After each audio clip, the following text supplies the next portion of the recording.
এক সময় এক কৃষক ছিল যার জীবিকা ছিল মুরগি বিক্রি করা। প্রতিদিন সে একটি করে মুরগি জবাই করত। গ্রামের উঠোনে তখন মুরগিগুলোর চোখে সারাক্ষণ ভয়। কে জানে কাল কার পালা? সেই ভয় আর আতঙ্কের মাঝেই একদিন এক মা মুরগির বাচ্চা ফুটল। ছোট্ট নরম পালকে ঢাকা সেই প্রাণটাকে বুকের ভেতর আংলে রাখল মা মুরগি। কিন্তু সুখ বেশিদিন টিকল না।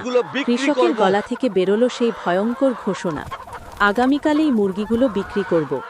ভয়ে মা মুরগির বুক কেঁপে উঠল। রাতের আধারে সে তার বাচ্চাটিকে নিয়ে পালিয়ে গেল মাঠের দিকে।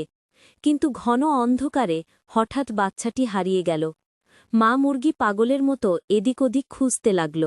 বাচ্চাকে খুঁজে না পেয়ে মা মুরগি কেঁদে চলল সারা রাত। আকাশের তারা যেন তার অশ্রুজলে ভিজে যাচ্ছিল। ওদিকে এক দয়ালু কবুতর ছোট্ট বাচ্চাটিকে খুঁজে পেয়ে নিজের বাসায় নিয়ে গেল। ডানার নিচে আশ্রয় দিল, খাবার দিল, যেন নিজের সন্তান। পরদিন ভোরে কবুতরটি মা মুরগির কান্না শুনে বাচ্চাটিকে ফিরিয়ে দিল। মা মুরগি বাচ্চাটিকে বুকের কাছে জড়িয়ে ধরল, যেন পৃথিবীর সব ভয় মিলিয়ে গেল সেই এক আলিঙ্গনে।